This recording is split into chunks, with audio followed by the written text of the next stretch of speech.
Hello everyone. I hope we've all been keeping busy during this whole Corona pandemic. I've been locked down in the house majority of the time, but it's starting to get to me. And I'm usually a homebody, but I have 2 kids under 2, so you know that's difficult with the 2 of them, especially my oldest, the 16-month-old. She's has the energy of 1,000 men, so it's hard to be locked up in the house. Even now I'm pushing the stroller and she doesn't want to be in the stroller, but you know, if I take her out, then she goes running around because she thinks it's a joke. So we can't be having that too much. It's starting to get the whole reason why it's 8 o'clock right now. I know it's still sunny, summer, the sun's up longer. But I felt literally like the walls were closing in today on me. And like I said, I have a 16-month-old and a 4-month-old, almost 5-month-old. And right after I had him January 21st. And like right after that, this pandemic just took over, the Corona thing. And I had him at home, which I have 4 kids, and from the very first one I always wanted to do an at-home birth, but then the doctors and people around you know, always persuade you not to do certain things. And even with my 3rd child, the 16-month-old, I wanted to do a home birth, but because I have multiple sclerosis, the midwife that I had, it was already planned that we were going to do a home birth, and then at the last minute she just switched on me. So I just went to the hospital. But then I'm like, with the 4th one, I'm like, this is my last child, and I've been saying that from the first one, and look, I have 4.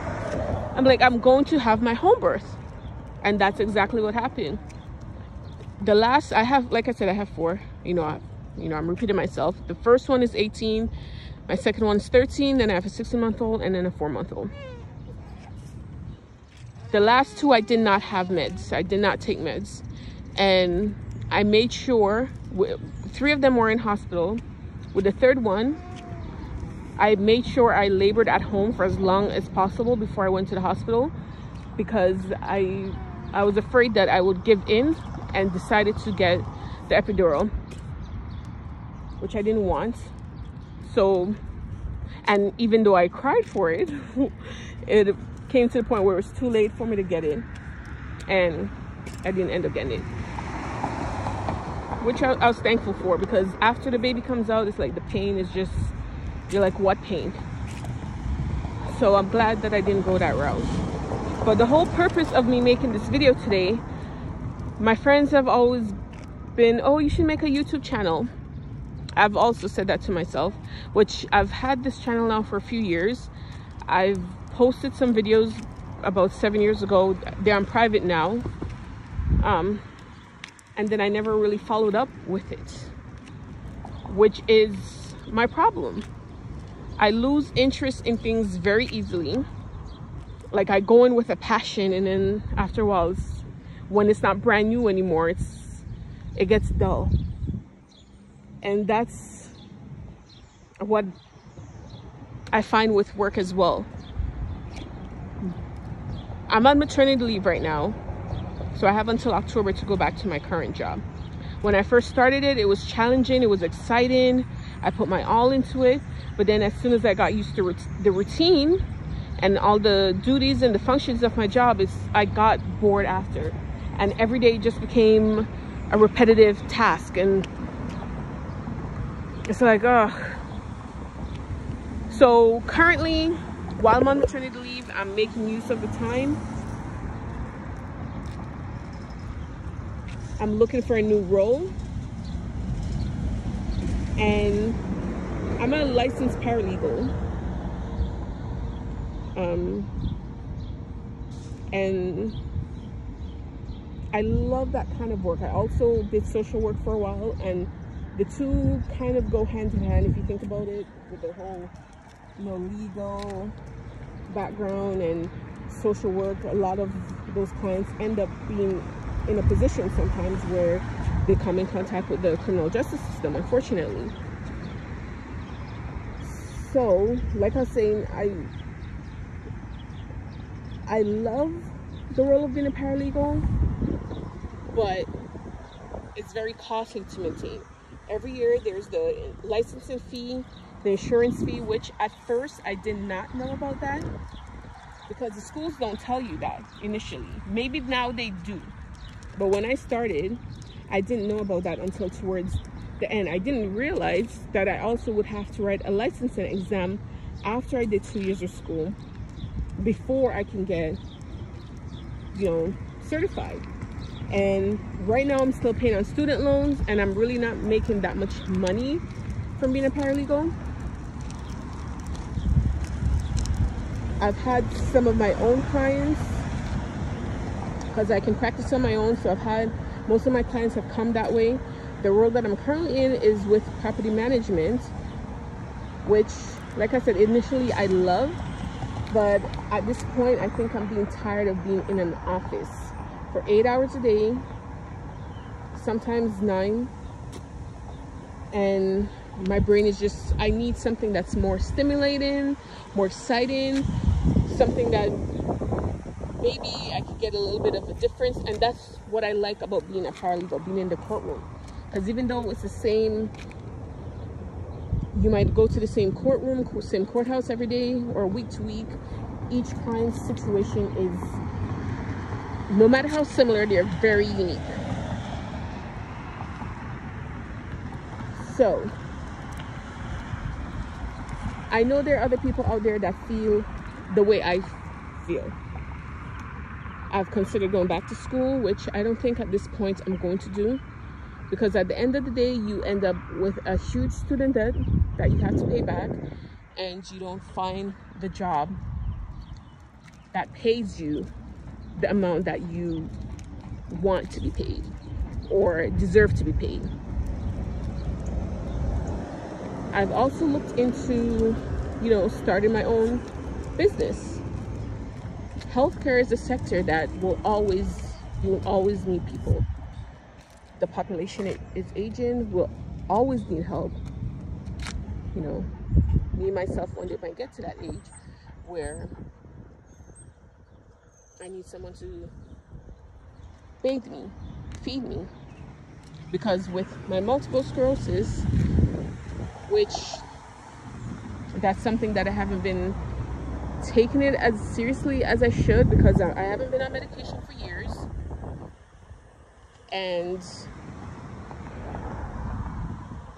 it's not really affecting me as bad as I've seen other people who hasn't been affected. And I know I shouldn't take that for granted, because every day I'm getting older, every day a new symptom might appear that I didn't have before. It's come to the point now that I don't even realize that I'm having symptoms, because I'm so used to, I can't tell. I'm like, is this how things are supposed to be, or is this a symptom from the MS? I'll tell you how I got diagnosed. In 2013, in March of 2013, I woke up one day and my eyes were very blurry, but I was drinking the night before, so I never took it as seriously. I'm like, maybe I'm having a hangover. I've never had a hangover before. And as the days go by, my vision was getting worse. So about the 3rd or 4th day now, I was being stubborn. I didn't want to go to the hospital. I was like, the doctor's not going to take me seriously. My eyes got really blurry. And at this time, I'm still driving. I'm still going to work. I know, dangerous. Thinking back about it now, very stupid. And I was working night shifts, so because I was driving at night, I'm like, oh, it's not that dangerous. But hindsight is 2020. Thinking back, it was very stupid, and I apologize for it. I know some people are going to get offended, but it is what it is. I already did it. I can't go back. But yeah, about the 3rd or 4th day, I went to the hospital, and I knew it began to get serious because the doctors checked my eyes. Like, they had to do this very special eye test where they looked at the back of my cornea or whatever it's called, and I think initially it was a guy. I had a male doctor, and he kept calling in different people to get their opinions. And I'm like, okay, this is getting serious. It's not something that I should have joked with. I should have taken it seriously from the get-go. I'm like, what if I lose my eyesight? How am I going to cope with this? I was scared, but I wasn't showing it on the outside. As I was there by myself. My two older kids were at home with my roommate. I'm thankful for her. And finally he came in.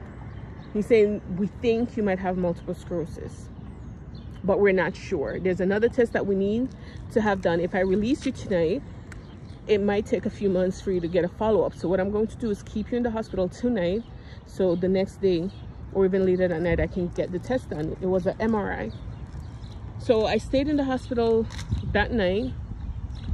I believe early the next morning I did an MRI, or maybe it was later that night. I don't remember the details exactly. And did the MRI.